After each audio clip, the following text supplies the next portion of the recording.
Hello everybody, this is Tofail. How are you, এটা হচ্ছে একটা সব থেকে কমন প্রশ্ন।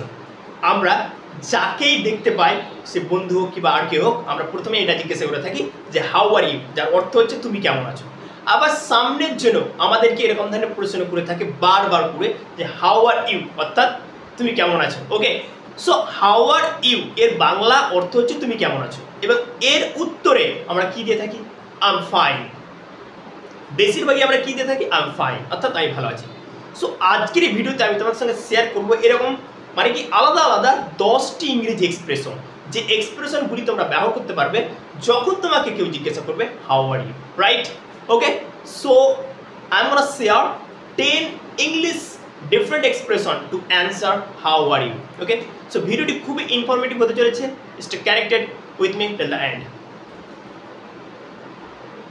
হাউ আর ইউ, আমি প্রশ্নটা অলরেডি লিখে নিয়েছি, কোয়েশ্চেন যেটা হাউ আর ইউ অর্থাৎ তুমি কেমন আছো।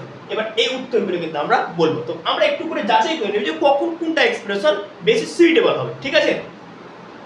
তো তোমাকে যখন জিজ্ঞাসা করবে কেউ হাউ আর ইউ, তো তখন তুমি বলতে পারো I am good, what about you. I am good, what about you, এটা মানে হচ্ছে আমি ভালো আছি, তোমার কি ব্যাপার বলো, অথবা তোমার কি খবর বলো। বাংলাতে এরকম ধরনের আমরা জিজ্ঞাসা মানে প্রশ্ন করে থাকি। কেউ যদি আমাকে জিজ্ঞাসা করে হাউ আর ইউ, তো আমি কি বলে থাকি?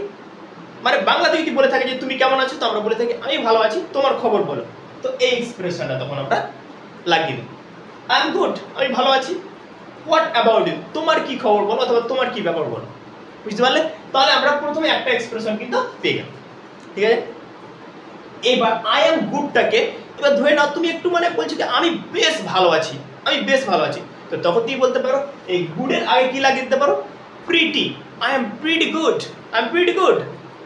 What about you, it means যে আমি বেশ ভালো আছি, তোমার কি খবর বলো। বুঝতে পারছো? তাহলে গুডের আগে কি লাগিয়ে দেবো আমরা? Pretty. I am pretty good. What about you, তোমার কি খবর বলো। তাহলে বুঝা গেল? তো আমরা দেখতে পেলাম একটা এক্সপ্রেশন কিন্তু শিখে গেলাম যে এই এক্সপ্রেশনটাও আমরা বলতে পারি। ওকে, এবার ধরে নাও তুমি খুবই একদম মানে খুশিতে আছো, খুবই ভালো আছো, তো তখন যদি তোমাকে কেউ প্রশ্ন করে হাউ আর ইউ, তো তুমি তখন বলতে পারো I am great and you. I am great, I am great and you, অর্থাৎ আমি খুব ভালো আছি এবং তুমি কেমন আছো বলো। অ্যান্ড ইউ মানে তুমি আবার প্রশ্নটা তাই করছো যে তুমি কেমন আছো। I am great and you, অর্থাৎ তুমি কেমন আছো। তো এই এক্সপ্রেশনটা বলতে পারবে যখন when you are feeling better than good, মানে তুমি ভালো অবস্থা থেকে তুমি যখন আরেকটু বেশি মানে ভালো ফিল করবে, অনুভব করবে, তখন তুমি এই এক্সপ্রেশনটা বলতে পারো I am great and you, অর্থাৎ আমি খুব ভালো আছি, তুমি কেমন আছো বলো। এখানে অ্যান্ড ইউ কিনা, অ্যান্ড ইউ মানে তুমি কেমন আছো। যেমন এরকম হয় না যে আমাকে কেউ জিজ্ঞাসা করলো তুমি কেমন আছো, আমি বললাম আমি ভালো আছি, আবার জিজ্ঞাসা করি আমরা রিপ্লে যে তোমার খবর বলো, অথবা তুমি কেমন আছো বলো। সেম এক্সপ্রেশনটা এখানে I am great and you, অর্থাৎ আমি খুব ভালো আছি, তুমি কেমন আছো বলো। ক্লিয়ার? তাহলে আমরা দুটো এক্সপ্রেশন শিখে গেলাম। এবার আমরা নেক্সট এক্সপ্রেশনটা দেখে নিই।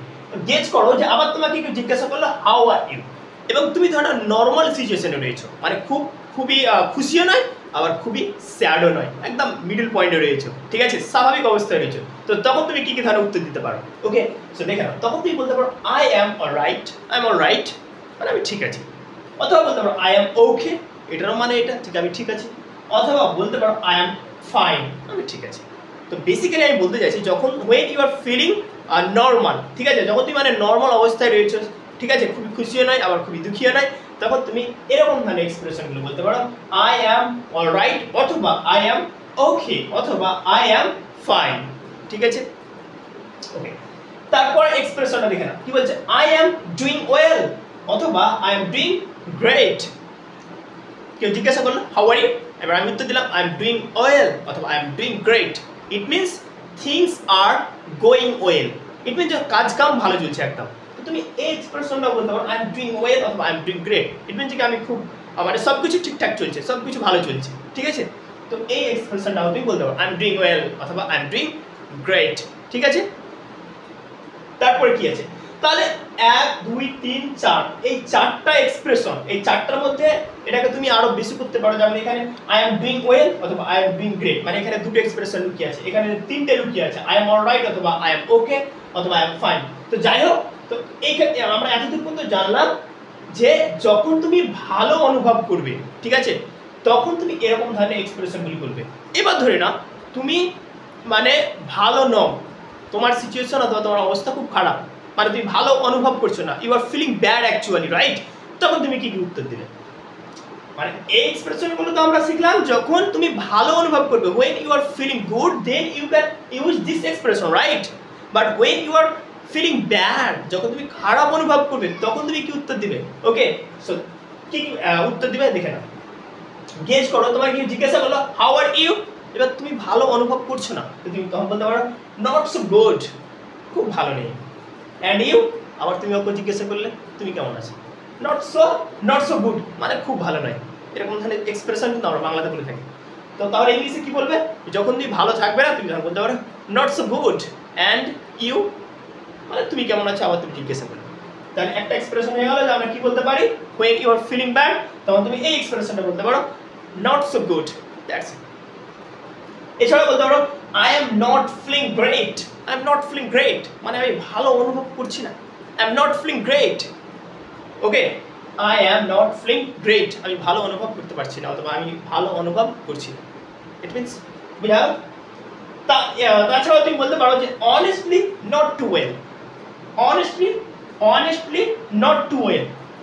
আমরা বাংলাতে এরকম ধরনের এক্সপ্রেশন বলে থাকি যে সত্য কথা বলতে খুবই ভালো নেই, এরকম ধরনের এক্সপ্রেশন কিন্তু আমরা বাংলাতে বলে থাকি, সত্য কথা বলতে খুব ভালো নেই। তো তুমি তখন এই এক্সপ্রেশনটা লাগিয়ে দিবে যদি এরকম ধরনের মানে রিপ্লাই দিতে চাও, তখন তুমি বলবে অনেস্টলি নট টু ওয়েল, সত্য কথা বলতে খুব ভালো নেই।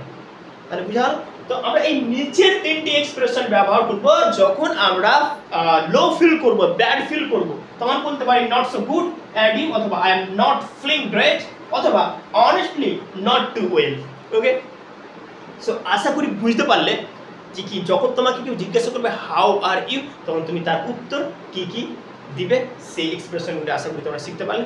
So thanks for watching this video. ভিডিওটি ভালো লাগলে অবশ্যই লাইক করবে এবং বাংলা থেকে ইংলিশ শেখার জন্য আমার এই ফেসবুক পেজটাকে ফলো করবে। Thank you.